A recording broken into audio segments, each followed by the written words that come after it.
मैंने अच्छी बात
my participating in this seminar organized by the Department of Quantitative Method at the School of Business and Economics, University of Management and Technology, Lahore.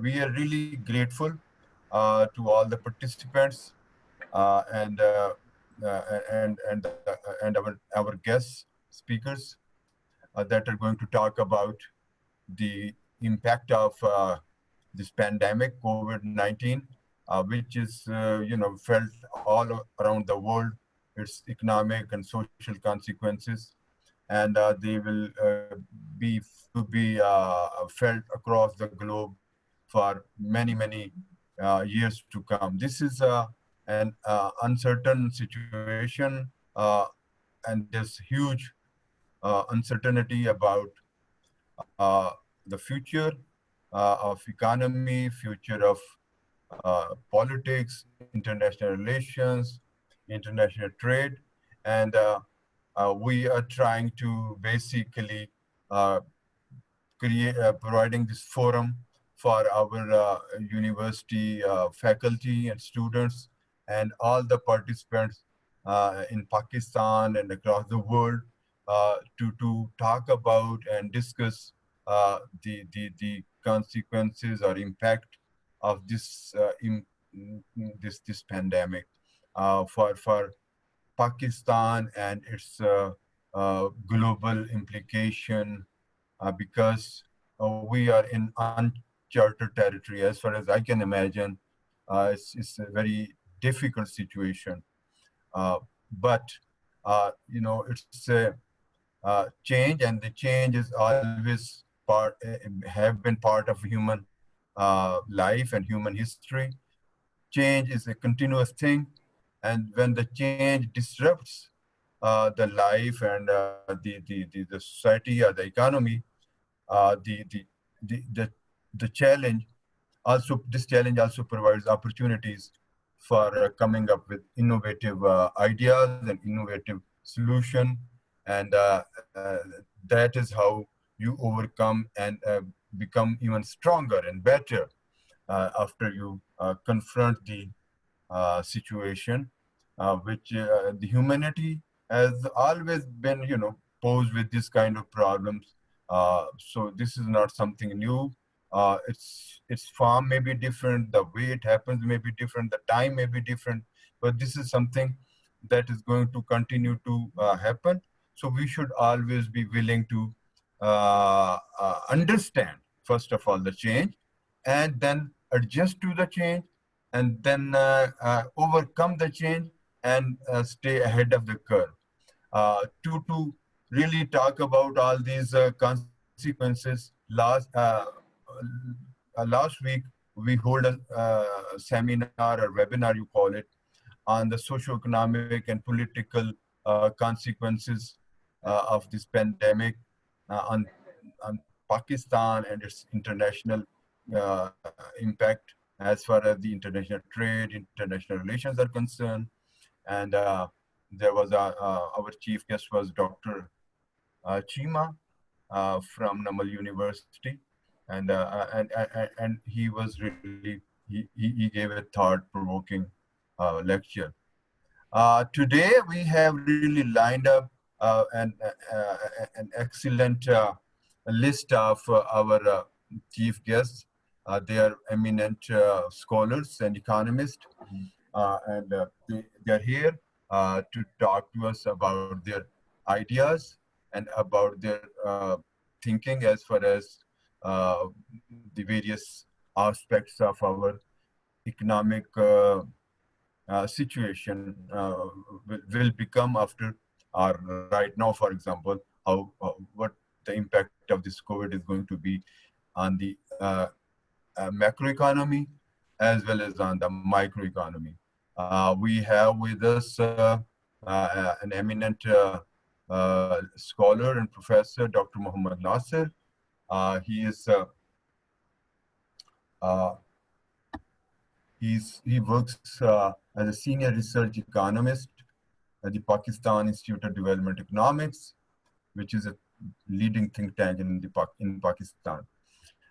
He has been Fulbright scholar and earned his PhD from Clark University, US in 2016.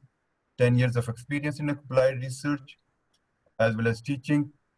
He has 20 publications to his credit. And today he's going to talk about the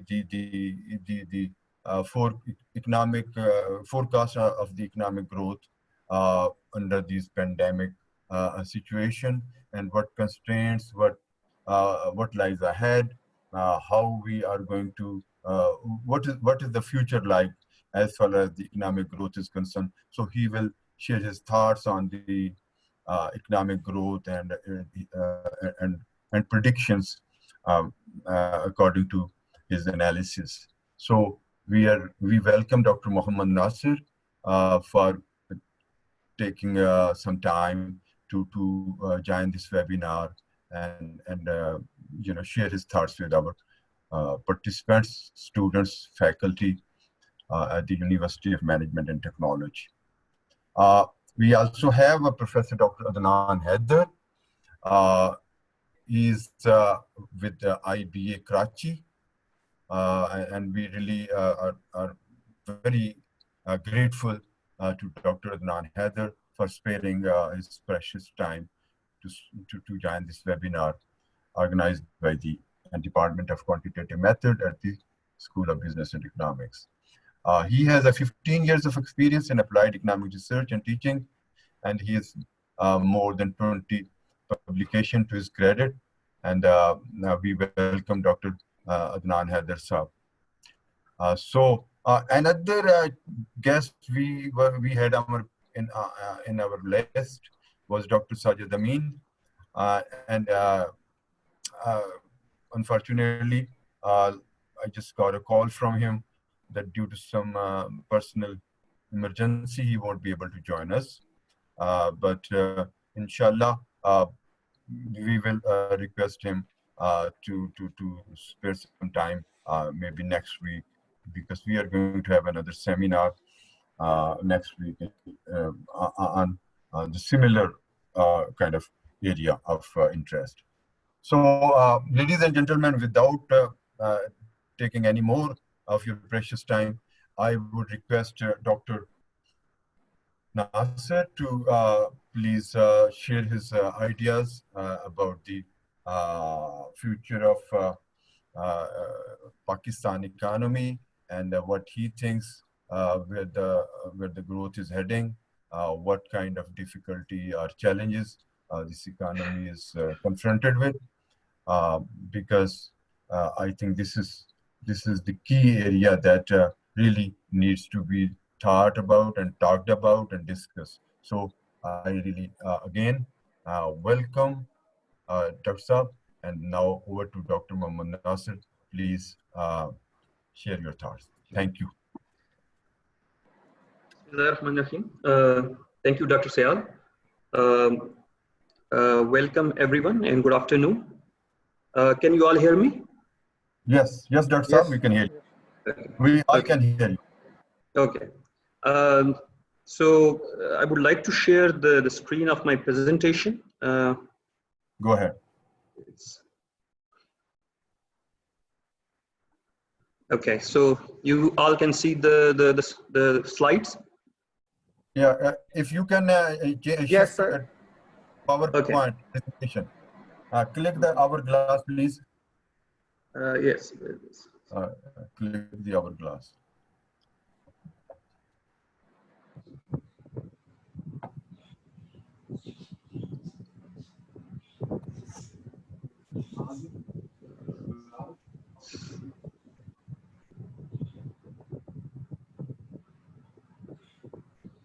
Okay.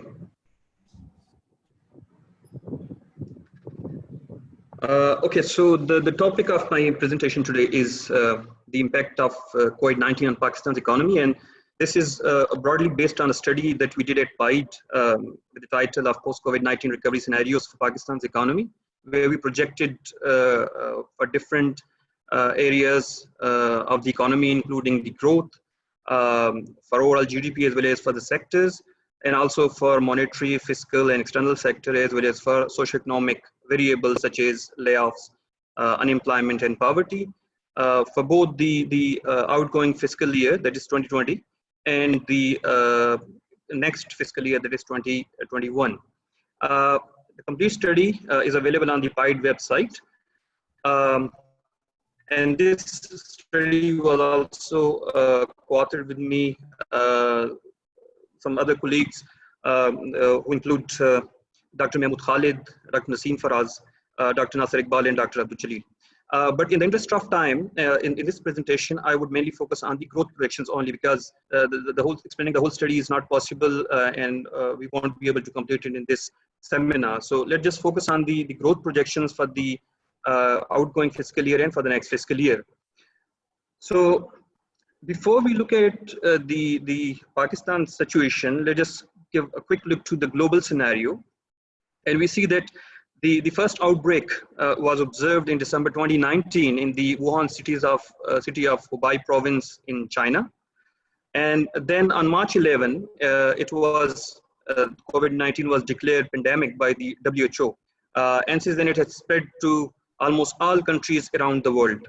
As of today, 7.2 million people across the world are infected, with more than 400,000 deaths, and it's still counting. The most affected areas we know include the USA, where, and I'm just not saying the United States of America, but also as the continent, because it's spreading to other South American and Latin American countries, and the European countries. These are the most affected regions, at least for now, because it's now spreading in South Asia and slowly spreading in Africa as well. Now, in this situation, countries impose different social distancing measures or lockdown, but these were of varying intensities. Some countries impose strict lockdowns, like Germany, like also in India, in some of the European countries, whereas some other countries imposed the lockdown, which you can term as partial lockdowns. But this overall situation, we can see that the entire world was somehow in a lockdown situation, and this was termed as the Great Lockdown by the IMF. Now, what happened with the because of the global, the Great Lockdown? What happened to the global growth? It saw a nosedive situation, and then we see that this Great Lockdown actually led to contraction of economic activities, which IMF projected that for the 2020 year, so it's not just the fiscal year, it's for the entire calendar year of the 2020, the global growth is projected to be -3%. So instead of expanding, the global economy would contract. Then for the advanced economies, this contraction would be 6.1% against the pre-COVID target of 1.7%. Whereas for the emerging economies, this would be -1% against the pre-COVID target of 3.7%. But it is important to see, and what they project, that if this pandemic recedes away in the second half of the 2020, that is from, let's say, July to December, if this pandemic recedes away, then the global growth would recover and it would reach to 5.8% in the next calendar year. However, if the pandemic continues in the next year as well, it would have an additional fall of 8% in the GDP in the baseline scenario. So now the global scenario was important because we are integrated in the global economy through import and export. So what happens in the global economy would impact what we do here in Pakistan through the lockdown. This will affect our growth, but what also happens in the rest of the country, especially our trade partners, would also affect us, because our import mostly, that is around 68% of import, consists of the raw materials, intermediate goods, and machinery, which of course we use in our production. And also, if the global economy is in lockdown, if their income falls, our export would also fall, have an impact on our growth. So it was important to look at the global situation. So what happens in Pakistan? In Pakistan, we saw the first case was confirmed on February 26 this year. And then on March 13, it was decided that the education institution should be closed, and except for 3 airports, all other international flights were suspended from the rest of the airports in the country. And then in the next March, provinces gradually went down into lockdown. But then in the second week of May, the lockdown was slowly relaxed, and since then the over here. And right now we are still not. We cannot say it's a lockdown. But then on weekends, you see that there are the markets are closed, the shops are closed, and also during the day after 6 p.m. They ask the shops to be closed. But there was a lockdown of varying intensity across time. So since March 2020 to May, there was a lockdown, but it was varying across time, intensity across time, as well as across provinces and districts. So even within province, the lockdown was of not same intensity. So for example, let's say in KP, the lockdown was very strict in Peshawar and in some other districts, but not in other districts that were in the hotspot where the cases were lower in numbers. So because of this, that uncertainty or the intensity of lockdown in the country, it creates difficulty in quantifying the impact on growth. And that we would see in the next slides, that why there are different projections from different organizations. So now, how we projected the growth for the 2020, we wanted to see what are the impacts on different subsectors. So, when GDP is mainly divided into 3 subsectors, that is agriculture, industry, and service. But then there are subsectors in these sectors. For example, in agriculture, we have major crops, other crops, we have forestry, we have livestock, right? Similarly, in industry, we have large-scale manufacturing, small-scale construction, etc. In services, we have transport and communication, we have government services, retail and trade services. So there are subsectors. So ideally, we would have want to go further below this level, but the problem in getting data level for shares and then impact. So what we did was we used the share of these subsectors, their growth targets that was set at the beginning of the fiscal year, and also we got the quarterly share of these subsectors. Now, you know that in Pakistan, we don't have quarterly GDP available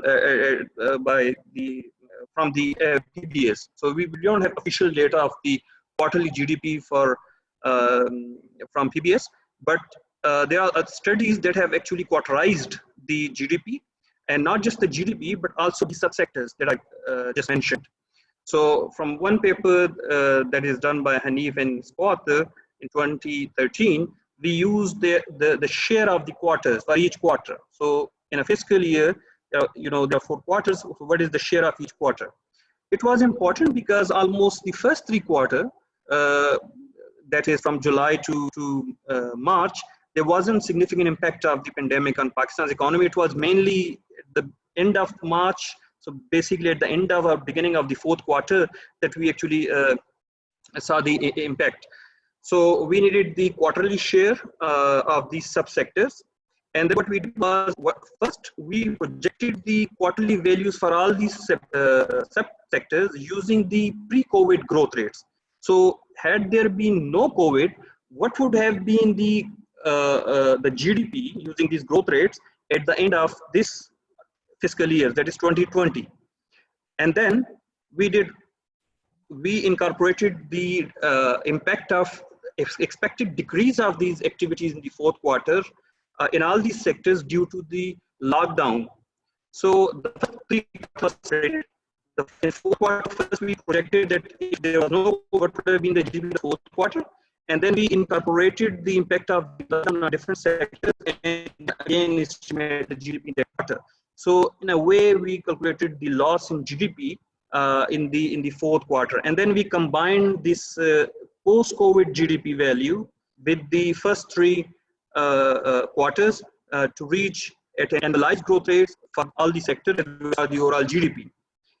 And the drop that we assumed based on in a different sector based on the market field, different reports and expert views, these are as follows. For example, in agriculture, we have important crops, so we had a drop from 0 to 5%, and then there in other crops it would be 0 to 10%. Similarly, livestock 10%, and so on. Similarly, in mining and quarrying, that is 15 to 20%. Last element.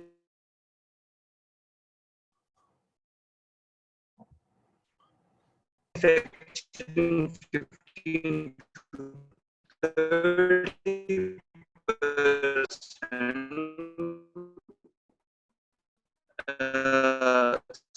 Small scale 15 to 30%, and so on. For the retail and retail trade, so we can see the most effective.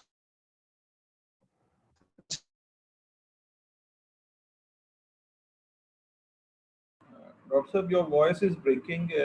Please check it.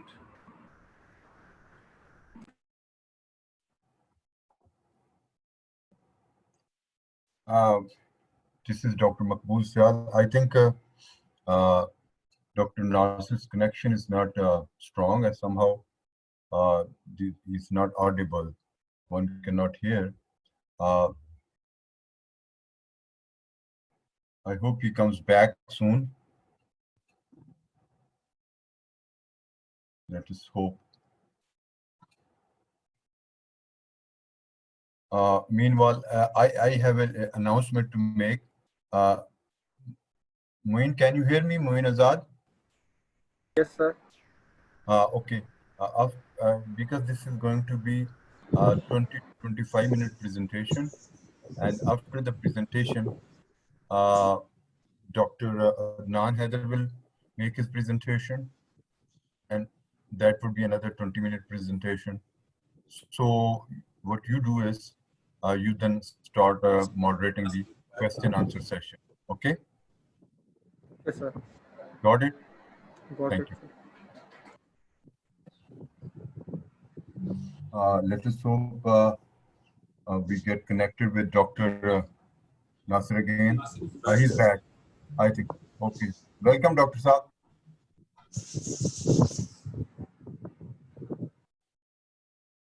Dr. Nasir, can you hear me?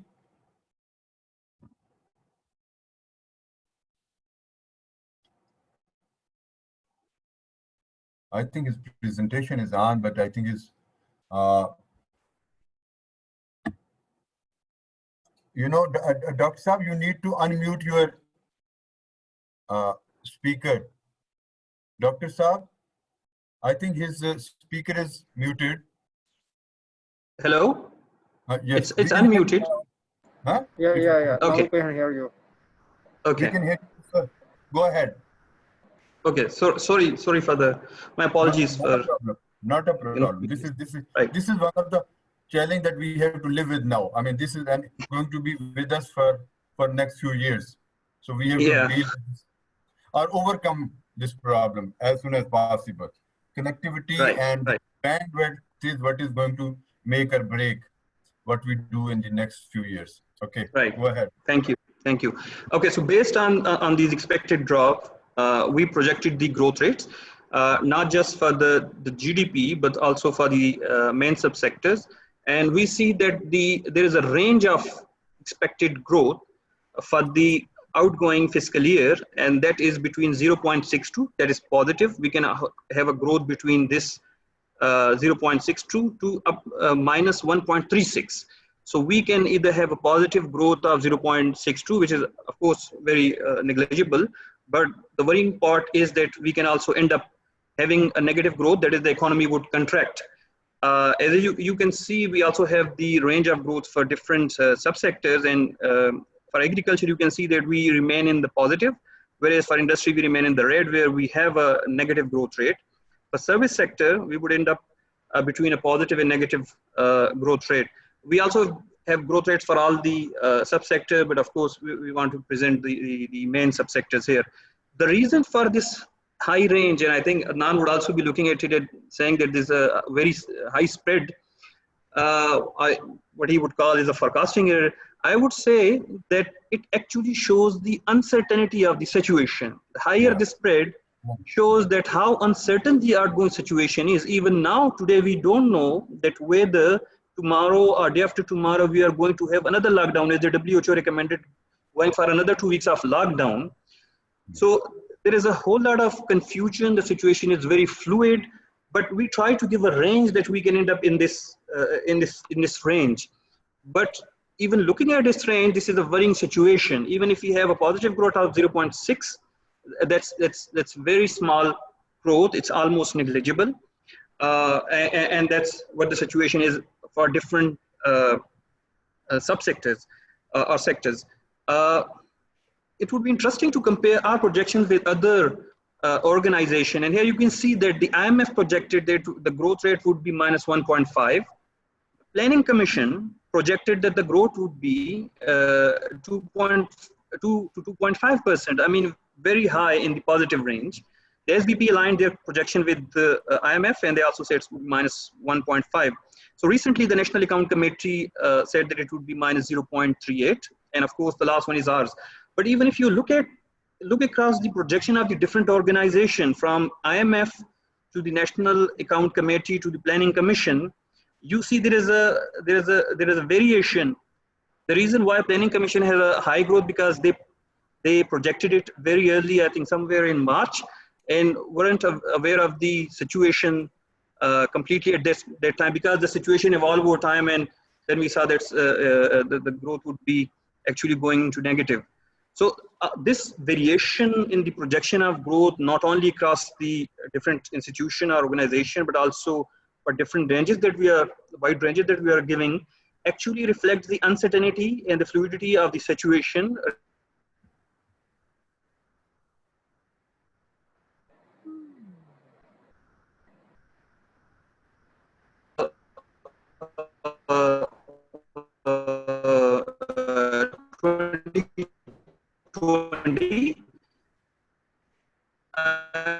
And so we also projected for the next year. Now we know that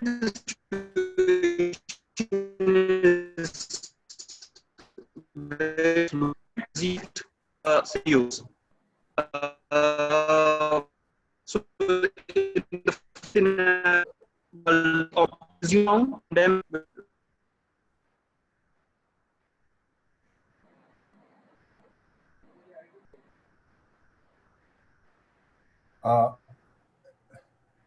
This is Dr. Makbul Syal. I think what we should do is right now, because Dr. Nasser. Hello, Dr. Saab, can you hear me? Okay, I think he's almost completed his presentation, because the last thing he was sharing with us was the comparison of. Yeah. Yes, go ahead. Nasir Saab. Dr. Nasir, please go ahead. Hello?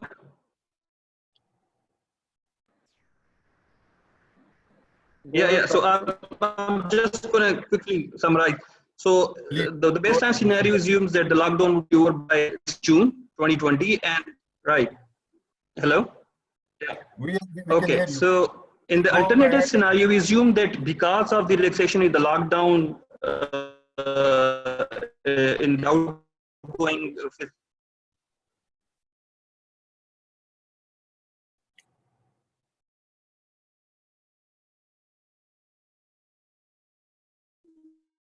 yeah.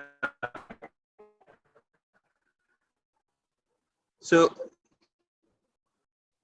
in the next scenario, the first scenario, which we call the summer surge, we say to a stricter line next year. The second scenario, we assume that there will be another wave across the globe from mid-summer winter, and to result in the closure.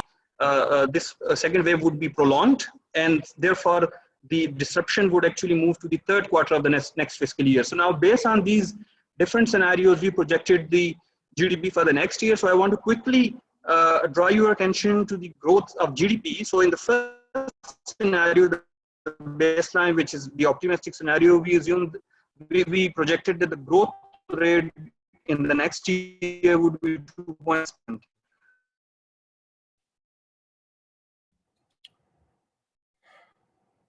All right. I think he has almost concluded his presentation, and I think what he has really done is a great job of giving us a broad range of projections as far as the growth rate for the overall economy, and it's very much in line with the IMF and and other organizations. And he's very right that, because of the uncertain situation and uncertain future, it is very difficult to precisely forecast these growth numbers. However, there was some positive growth shown in the agriculture sector. And I think there's a lot of scope and potential for improving further the agriculture, because that is our base. And if we can focus on agriculture, because going forward, food supply chain would be the most important and critical factor. I think he's still showing the comparison based on different scenarios. So I'm just trying to really read from his presentation. And Dr. Saab, can you hear me? Dr. Saab, Dr. Nasir? Hello? Yes. Please conclude your presentation, and then we can go to Dr. Adnan Haider and request him to make his presentation on his assessment of the poverty situation in different regions of Pakistan, and share his results. Yeah. Thank you. Yeah. So I just want to conclude by saying that if we compare the best scenario and the worst scenario, we could have a kind of tilted V-shaped recovery or a tilted L-shaped recovery. As you can see that we have 2.6% growth, quick recovery. So the way forward would be, whether in the next budget we should focus on the revenue or just growth. I think we should go for growth, and also we need to rationalize the expenditure, as well as we need to facilitate and encourage shifting to the online work, especially for the retail and trade sector. We need to rationalize tariffs and encourage competition instead of using the tariff instrument for generating our revenues. Instead, we need to encourage competition so that our domestic industry can grow and compete. And also we need to facilitate and incentivize the flow of remittances by giving incentive to the workers working abroad by, let's say, removing the transaction tax on banking transaction, taxes on the banking transaction, or the registration fee, etc. Thank you. Sir. Thank you very much, Dr. Nasser. This was a really great presentation. You have illuminated us with the very good ideas and various scenarios as far as the growth is concerned, whether it's going to be L-shaped or V-shaped growth. We don't really, it's very difficult given the, but anyway, knowing the uncertainty is very much there, you have really tried to give us a good forecast. And as I was saying earlier, I think we should focus on agriculture, which is our indigenous sector, and it doesn't, it's not very much impacted by international trade or international connectivity. Because going forward, I think most of the countries are going to be looking inward and focus on sustainable development and growth. And this is really the key sector as far as I'm concerned. Of course, the next important sector is service sector, and technology will really shape the way we use that, harness that sector. And if we switch to the online and use the latest IT to move our service sector to the to that level, I think we can really harvest and reap the benefit of modern technology. Anyway, that's all. Thank you. I now request Dr. Adnan Haider, Director, Institute of Business Administration from Karachi. Dr. Sir, please make your presentation. Dr. Adnan Haider. My slides visible? Yes, they are visible, Dr. Sir. Yes, sir. Okay. Thank you very much, Professor Makbul Sial. This is Adnan Haider from IBA Karachi for giving me opportunity to present my research work in front of your students, faculty members, and other participants in this webinar. So I'm going to talk about a very interesting topic. Because why I chose this topic for my presentation, because in the ongoing situation, especially in the context of poor countries, actually we are stuck in a debate and we are facing a dilemma whether we are going to save lives or the livelihoods.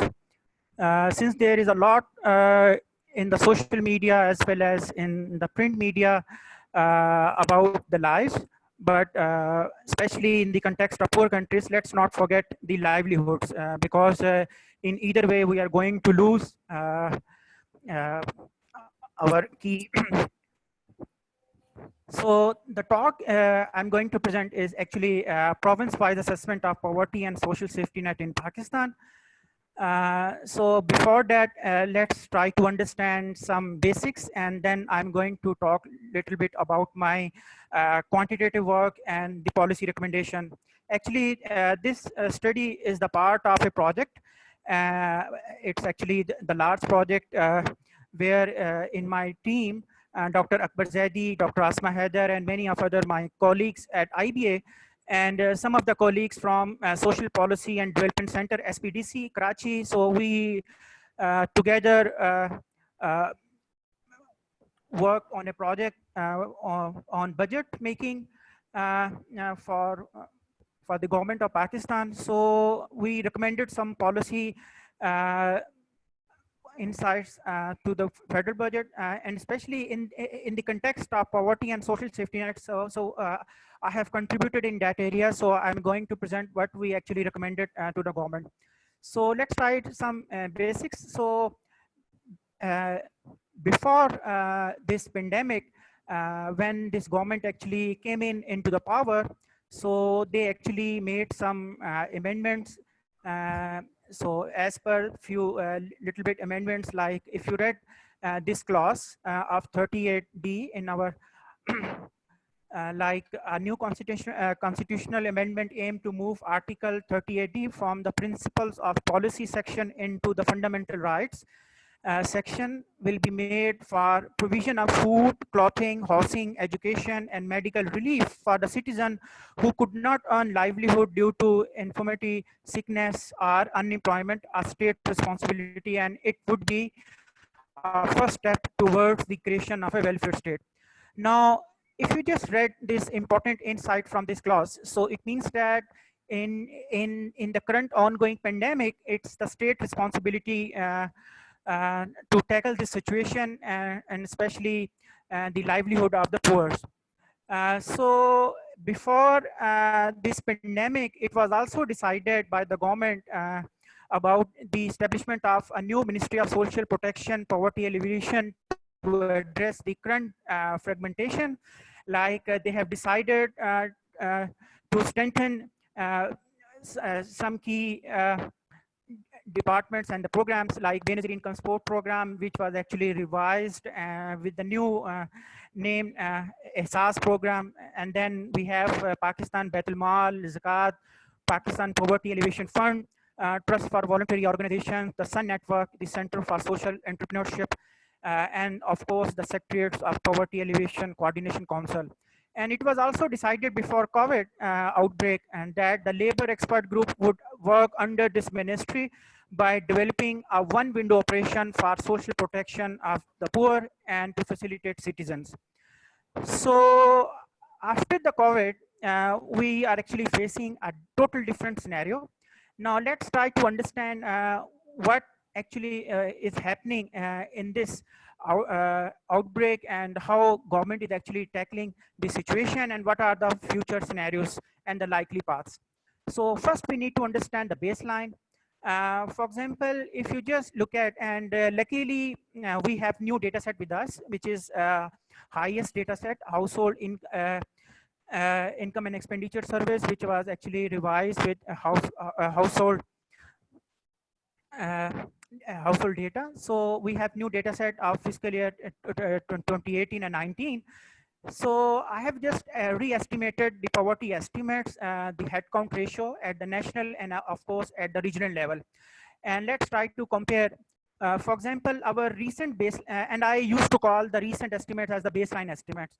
For example, at the national level, we have a total headcount, which is estimated at 21.5. And previously it was 24.3. So it means that Pakistan actually, we actually enjoy the decline in our poverty headcounts.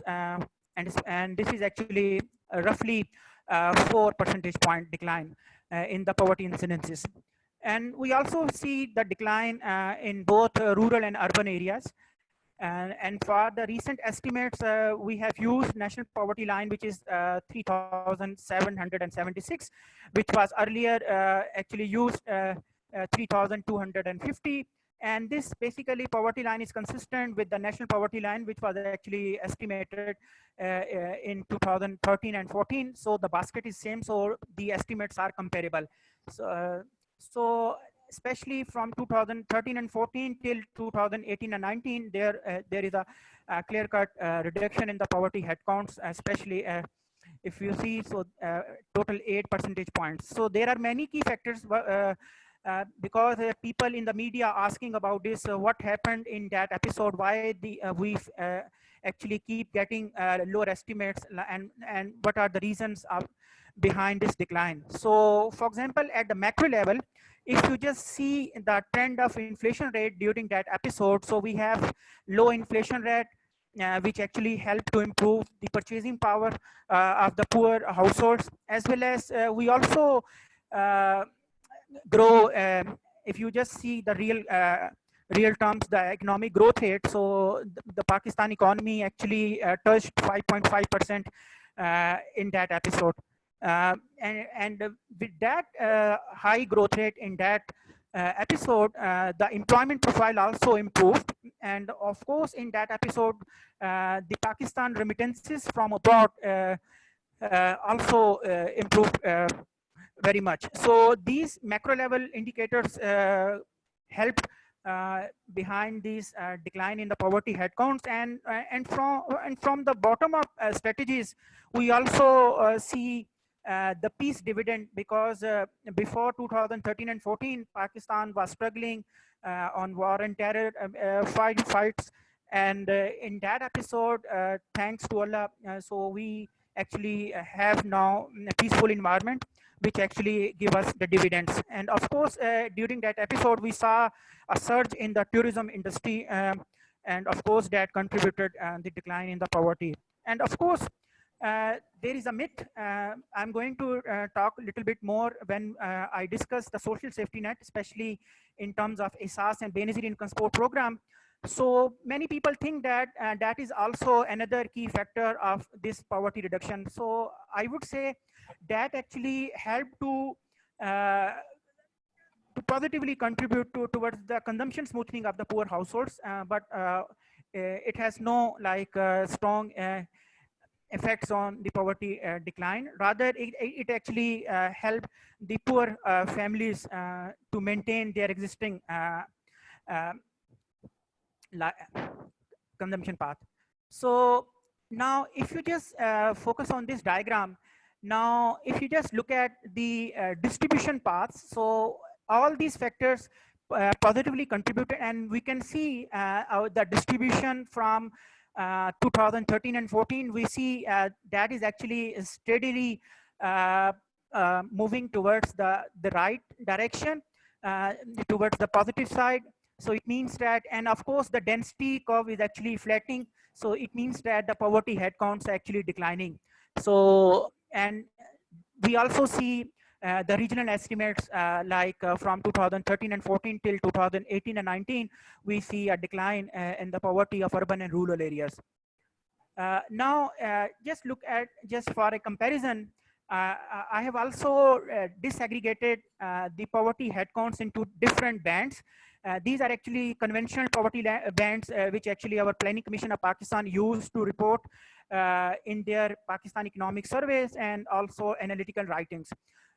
So these are actually 5 different bands where we have ultra poor segment, the poor, vulnerable group, quasi poor, quasi non-poor, and as well as the non-poor. So the important point I want to make here, although we face the positive fruits of various positive developments in that episode, which actually helps the reduction of poverty headcounts, but the interesting point here is that the vulnerable group estimate is very much similar, like in 2013 and 14, we see the vulnerable group is actually 20.4%. And if I just compare with the latest survey rounds, so it is actually 19.8 in 2015 and 16, and then 19.9 in 2018 and 19.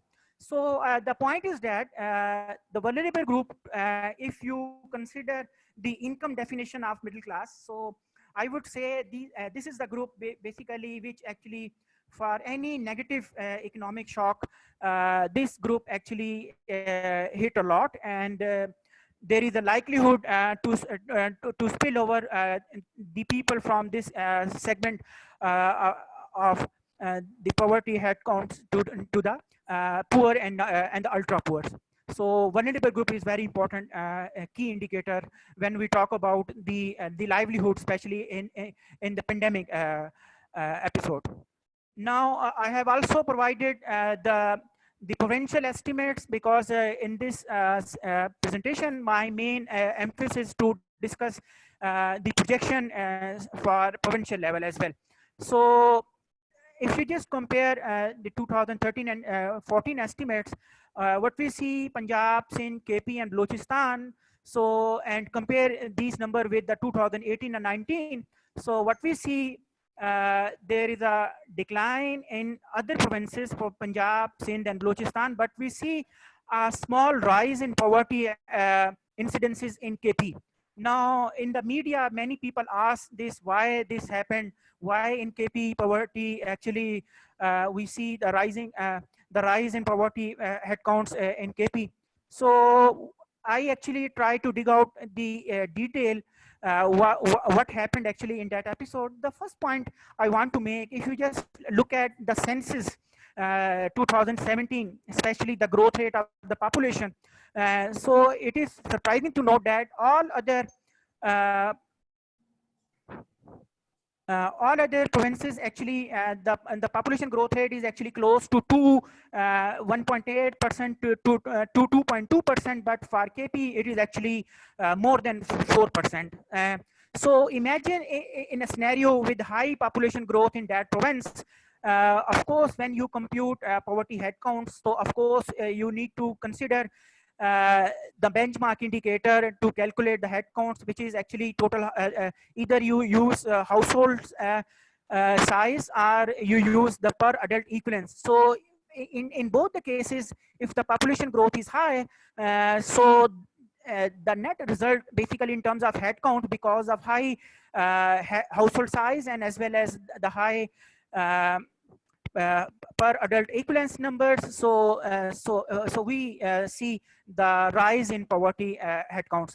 And interestingly, if I also compare from different other data sets like demographic and health surveys, and compare the population control policies and the key indicator. So surprisingly, in all other provinces, the contraceptive usage and the condom usage and many other things, we see a rising trend, but in KP we see a declining trend of those important instruments to control the population growth. Of course, there are many other reasons, like in KP we see more religious and other norms, the social norms and the stigmas, so people are reluctant to use those key instruments to tackle the population growth. But of course, it actually contributed on a negative way, like we see the rise in KP poverty. Now, having this baseline scenarios, I'm going to talk about the future projections of poverty, and especially after the COVID outbreak. So I have actually used the baseline scenario, which is actually the same as the estimates of 2018 and 19 for the national as well as for the provincial estimates of the poverty. And I have actually defined very much consistent 3 different alternative scenarios, as Dr. Nasser rightly mentioned in their interesting work on macro side. So they have actually defined 3 alternative scenarios, like the summer surge, which is actually I used to call it as a low impact scenario, and then they defined a second wave during winter, and I used to call it as a mid impact basically scenario. And then they have considered in their study the prolonged second outbreak, especially which actually covers the winter as well as the next spring season. So I used to call that scenario as the high impact scenario. So using these scenarios, and I translated these numbers into the possible line alternative scenarios, and re-estimated the poverty headcounts. So so here is the key. The baseline scenario actually tells you the 21.5 headcount ratio, and in the low impact scenario, Pakistan, we may see the rise in poverty headcounts 9 percentage points, and with the mid impact we may see a surge close to 41.4, and in the high impact, suppose this if Pakistan government unable to control this pandemic, and the pandemic actually prolonged even December and then next till the next year spring, then we will see huge impact on poverty headcounts, and and from, if you compare from the baseline, so 21.5 till 57.8. I have also disaggregated numbers into different bands, and most important point here I want to make, if you just compare baseline scenario with the low, mid, and high, actually mainly people from vulnerable groups actually shift towards the poor and ultra poor segment of the society. And I have also translated these headcount ratio in the context of total population in millions. So the baseline population poor is at around about 50 million. And then in the low impact, we will see a situation where 19 million people will be a new addition into poor basket. And of course, in the high impact episode, we will see the surge 83 million. And similarly for Punjab, so Punjab baseline scenario is 16.3, and we may see the alternative scenario, the high impact would be 50, and if you just see the low impact, which is 23.7. And similarly for Sindh, I have also projected, so here the baseline for Sindh is 24.6, and the high impact is 60. So we have the range, which is actually head count from 24.6 till up to 16.8. And similarly for KP, we have the baseline 27%, and we may see the range from 27% to 66.7. And similarly, I have also translated these head count into million, total million. And then for Balochistan, the number head count number ratio is 14.7 for baseline, and the range is up to for the high impact, which is 82.3%. And I also translated for the Balochistan into millions.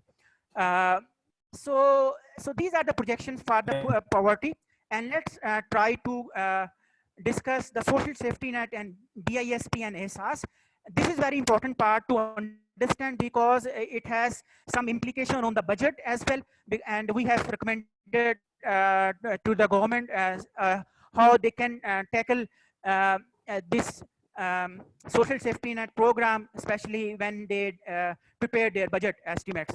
So look at this. This is a very important piece of information to you. Remember, when government decided to target poor, so they have actually used a technical approach, which is known as poverty scorecard, and that poverty scorecard is based on a regression analysis, which is pool mean score targeting mechanism. So World Bank actually gave us a way to target poor. So they have actually calculated based on the older data sets like 2005 and 6. I have re-estimated the same World Bank methodology in the poverty scorecard for new data sets for 2013 and 14 and 2018 and 19. And if you just look at, there are total 12 indicators, and among these 12 indicators, we have roughly 23 total variables. These are actually summary statistics, and based on this summary statistics, I can simply say, and there are small variations in 4 different surveys. So like we have marginal variations in these proxy indicators to target poverty. I have estimated the same regressions for 2005 and 6, 2007 and 8, which World Bank did earlier. And I also replicated the same exercise for 2013, 14 and 18 and 19. And you see all these variables are statistically significant, and we have the score estimates for these the estimates we will see from this chart. Actually, there is a small declining trend, and the whole declining trend, if you just compare for these 23 variables, so it actually varies from 3 percentage point to -3 percentage point. So it means that it is very reasonable to use the latest estimates to rethink about the budget estimates.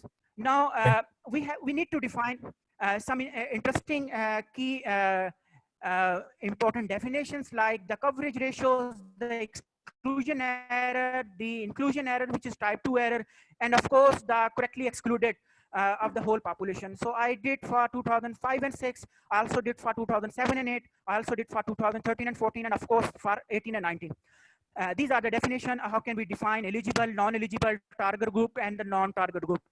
So important insight from my analysis is, so if you just compare what World Bank actually decided, so they actually decided the cutoff score, which is 16.7, and they came up with budget estimates like on average, the Pakistan government at that time to invest roughly about 60 to 17 billion rupees on Benazir Income Support Program project to cover roughly 5.3 to 5.9 families.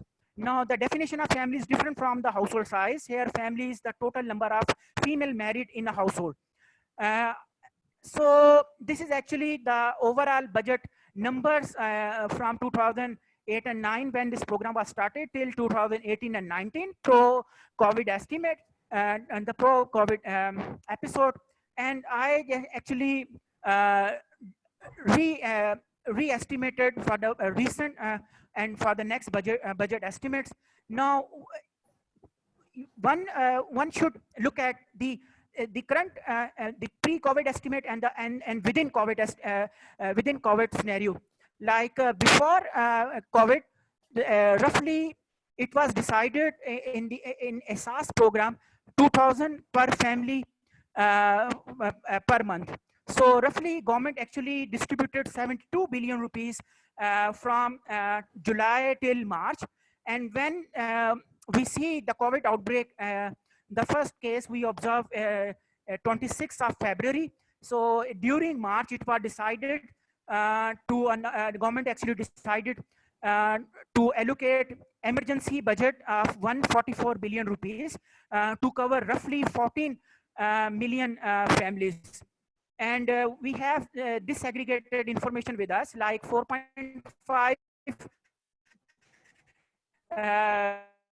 million families, which are actually already in the case of like Benazir Income Support Program and the SAS, and then it was decided to expand this number 4 million additional while expanding the cutoff score, and then 3.5 information gathered about the families from the districts. So total division of this total 144 billion rupees, 54 billion already being paid to 4.5 SAS beneficiaries, and then 4 million beneficiaries already received 48 billion rupees, and then 3.5 districts level families already received 42 billion. And it was also decided to target daily wages during this pandemic. So roughly it was decided to distribute roughly 75 million billion rupees to 6.25 million daily wages. So this is very important details.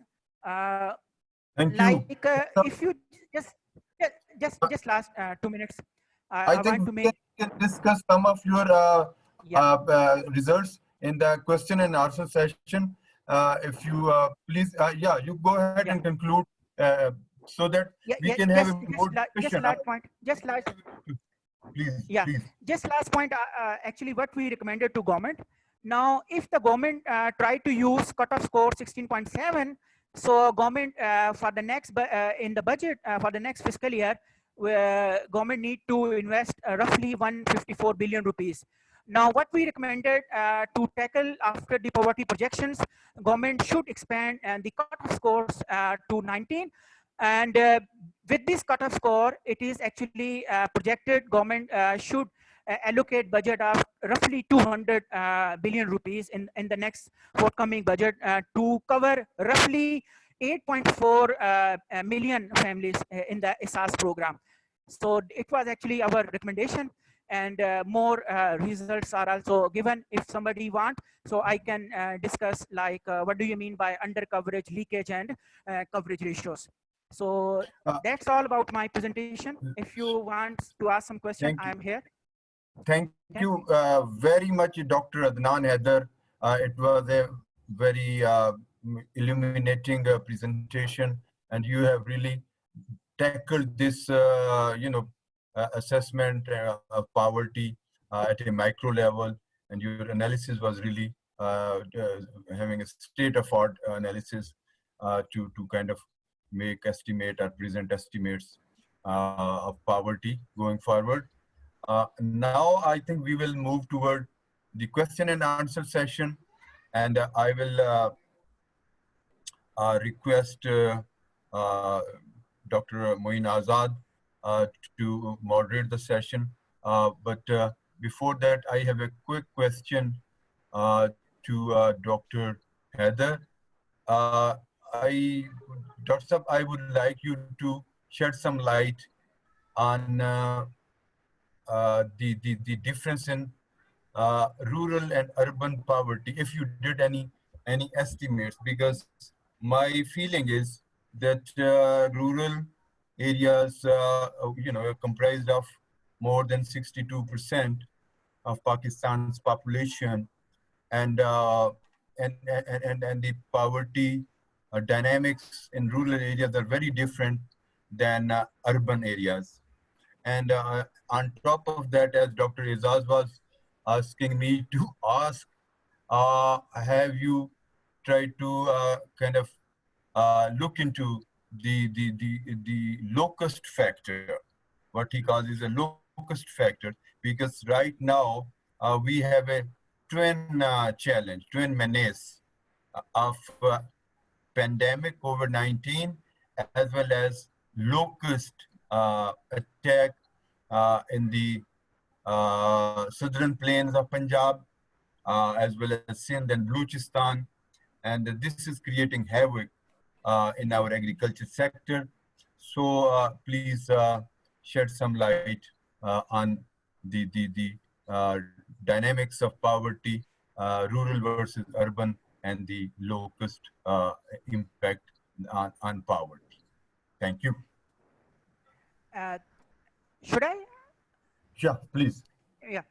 Thank you very much, Professor Makbul Syal, for asking very interesting question, as well as your other colleague asked very relevant question, because what we see and currently we are facing this situation right now. So regarding rural versus urban, yes, if you just compare at the macro level estimates, which actually presented by Dr. Nasir, so what we see, the sectoral GDP estimates, so they actually estimated that there is a likely less impact on agriculture sector as compared with the industry, as well as the services sector. So it means that this inherently tells you the dynamics like poverty incidences for the rural areas are less as compared with the urban part. And of course, in my projections, I have tackled this point very carefully, because you rightly mentioned the poverty dynamics in rural areas are much different from the urban areas.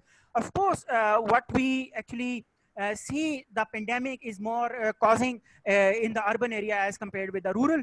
But let's not forget, there is a spillover effect. Of course, what we observe in the urban area, because if there is a less urban demand of the agriculture product, and because of lockdown and many other issues, so there is a supply consequences on the rural area as well. So so in my poverty projections, I have tackled these assumptions very carefully, and my poverty projections actually address these points very carefully. Now, regarding the second very interesting point, now if you just read recently what Punjab government actually did, so it was actually, I'm happy to report that it was actually my idea to suggest the Punjab government to actually announce a policy to control this pandemic. Within this pandemic, the locust the factor, which we used to call it in Urdu, the Tididal. So actually, of course, the most important challenge here to tackle the food security, because it has likely impacts on the food security. Of course, in our subsequent another study, which is actually based on the food security, based on this shock. So we will come up with our estimates, and I will report my estimates. If you want, I will discuss with you personally what are our estimates. But the last point, the government of Punjab announced the policy to tackle this by giving cash if somebody actually captured those lookers and then sell in the markets, because those are actually very useful for our chicken feed, because and they are very uh, of course useful as an input Thank you, feed for Dr. the Saab. chicken. Now I would request again Dr. Azad to Okay, take from the we have a audience. part, right, sir. We have an audience of our participant, Mr. Qasim Makbul. Okay, I am unmute him. Qasim, you can ask your question. Assalamu alaikum. My question is from Dr. Adnan that Indian economy is much better than Pakistan, but why the poverty rate between these two countries has a less difference? However, the Pakistan economy is less better than India, but the poverty rate is not much difference. Like Pakistan and India have a poverty rate difference of 8%, I think. No, if I want to address your question, you see, these estimates are actually national headcount estimates. You cannot compare these estimates with the India, because if you want to compare two different countries, their poverty headcounts, you need to measure on a different ball game. Like you need purchasing power parity condition to plug in our poverty comparable estimates. Actually, for that, you can use the World Bank measures of poverty headcounts, where they use roughly $2.9 per equivalent with purchasing power parity adjustments. So these are actually our based on our national level estimates. So you cannot Thank you. compare these with India. Okay, now I move to our guest, next question, Dr. Hamid Arshad. Okay, Dr. Sam, may you please ask your question? Thank you so much, Dr. Syal. This is Dr. Ahmed. I'm assistant professor at the Department of City and Regional Planning. First of all, I would like to thanks to Dr. Adnan. This was really an informative session, and I'm glad that I joined. So I'll be asking a question which may not directly fall into the presentation, but it is indirectly linked to the content.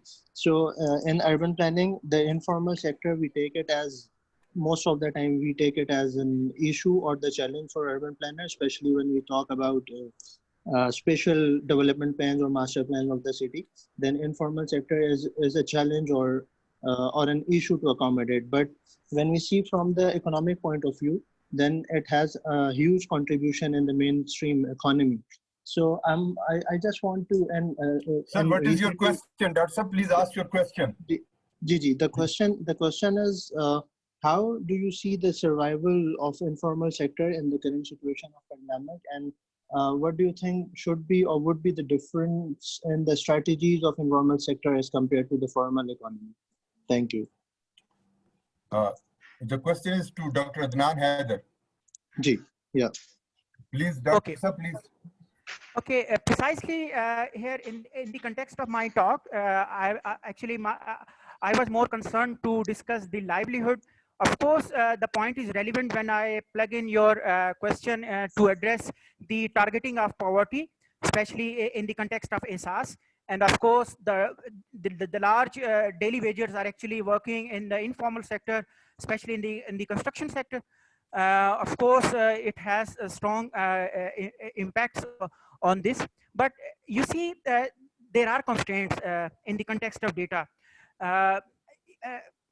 Government already facing this challenge during this pandemic, how to target daily wagers, because there is no way to address this issue to target daily wagers because of the unavailability of the data.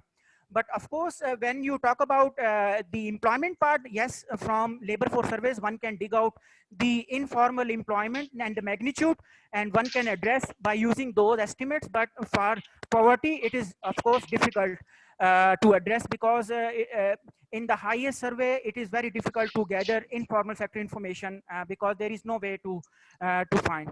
Of course, okay, but your point is very relevant. Okay, thank you. Gentlemen, we have so many participants who want to ask questions. So I would request the participant to be specific and you know be and focused as far as the question is concerned. So let's get more time on the answers rather than making long questions. Okay. Thank you. Okay. Next question. I welcome Mr. Shihu Ibrahim. He want to ask the question. Okay. Mr. Shihu Ibrahim, what's your question? Assalamu alaikum. Walaikum salam. My name is Shoaib Ibrahim. I'm from Islamic University. I'm studying my MS in Economic in IIIE, Islamabad. My question is to the doctor that present about the poverty. He make a conclusion about the KPK that they are having more poverty because of the rate of their population. So my question is that, is he relaxing the education, or is also taking into consideration the education of those populations? Like, how are they educated? That he used to justify that they are having the more poverty rate, because the Punjab of Pakistan has more institution, more educational system compared to those KPK, those northern part of Pakistan. So how did he conclude that those people is having less poverty because of their population? Thank you. That is my question. Thank you. Dr. Saab. Dr. Heather. I think he get my point on a different way.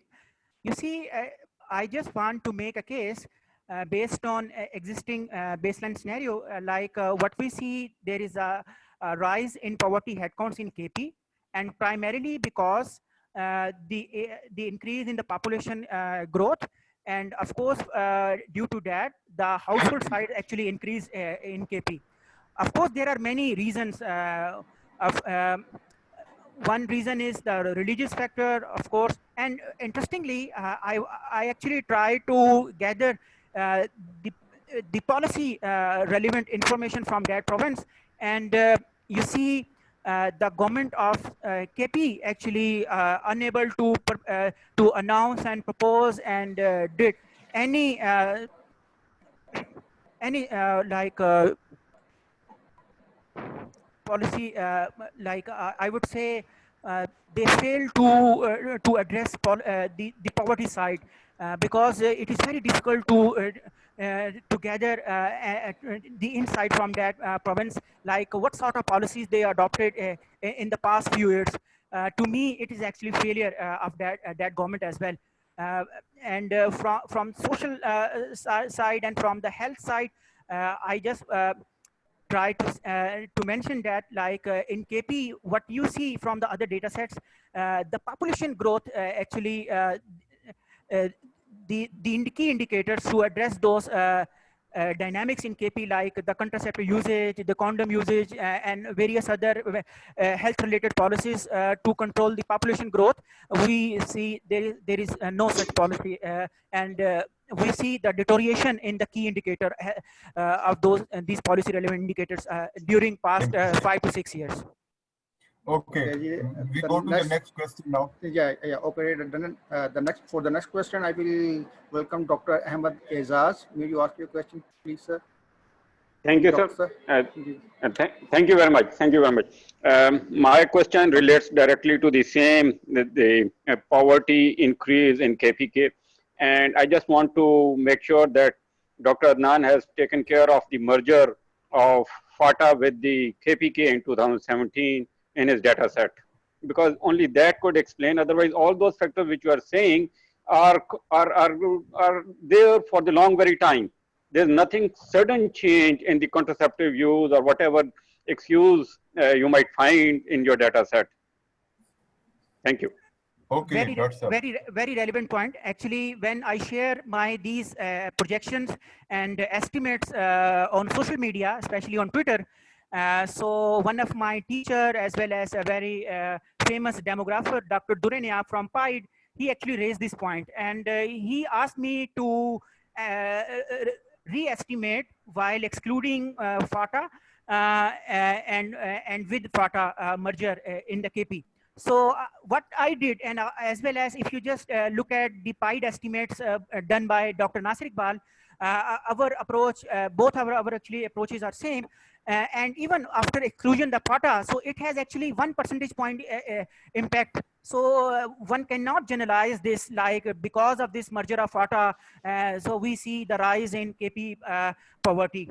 Even since in this data set, interestingly, the district level codes are available, so one can split the the merger of FATA zone, and after exclusion, the 1 percentage point, which is insignificant. So again, if you just compare with the 2015 and 16 numbers with the 2018 and 19, whatever you exclude or include the FATA, still we see the rise in poverty. And that is actually consistent argument.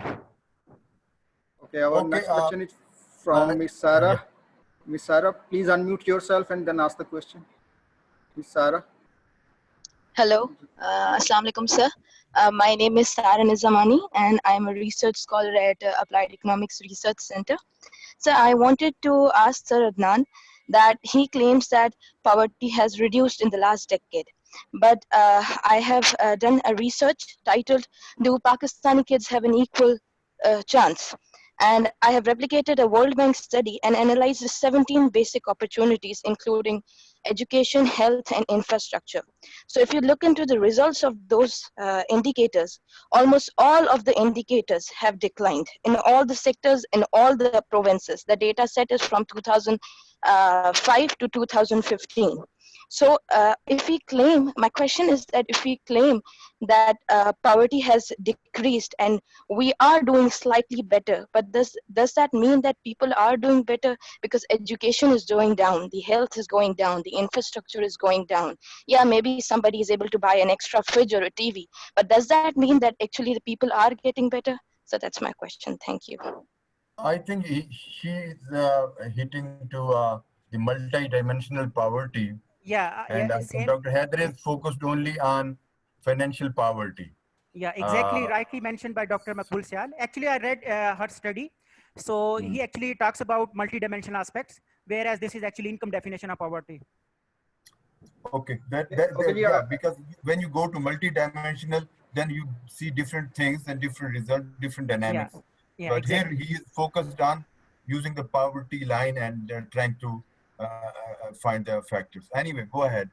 Next question, please. The next question is, we have a chat box and there is a question from Dr. Mohammad Moin Bhatt. It is from Dr. Adnan. Is it possible to use the confidence interval estimate instead of the point estimate for projection of the poverty? Dr. Adnan. Yeah. Yeah, rightly mentioned. Of course, when you conduct these projections, we have like interval estimates with us. But of course, when we decide to guide government, so government needs actually precise point estimates because they need to decide whether what should we do and how appropriate budget we need to allocate. So of course, for simplicity, we need to provide point estimates. But when we conduct technical studies to publish research work, then it is useful to report confidence interval. Yes, I agree with. Okay, next question. Next question is from my side, sir. Okay, I share the screen. Dr. Adnan, you mentioned that 2013 and 14, the national poverty level, and 15 and 16. Then the year 2017 and 18 is missing, and we can see that the national poverty levels go down 5 points in 2013-14 to 15-16, but very less downfall in 2015 to 2019 in 4 years. And what happened in between these years? We are missing this thing. What you can say about this? You see, here the important point I want to again relate. We actually see the decline in all 3 provinces, but instead in KP, the numbers actually deteriorate. So if you take the averages of all 4 provinces, of course, you see less reduction as compared with the past. No, what's my point? Maybe something is missing here, that we get the poverty in 2017-18 below even 21.5. Is it the situation or no? I am wrong. No, 17-18. Let me discuss in another way. You see, the national poverty line in 2013 and 14 was 3,030 rupees, and in the case of 2015 and 16, so the national, so with small rise in inflation, because this is actually inflated numbers, to keep the basket remains the same. So because at that episode inflation was very low, so we have like a very marginal impact on the national poverty line, which is actually it actually raised to increased to 3,200 and something. And then in past 2 years, since we have seen slightly high inflation rate as compared with that episode, so we have like high national poverty line estimates. So of course, when you plug in that national poverty line, so you have that. Right, sir. Right. Thank you. Okay. If there are no more questions, yeah, no more questions, sir. Please okay, I would really like to thank my guests, Dr.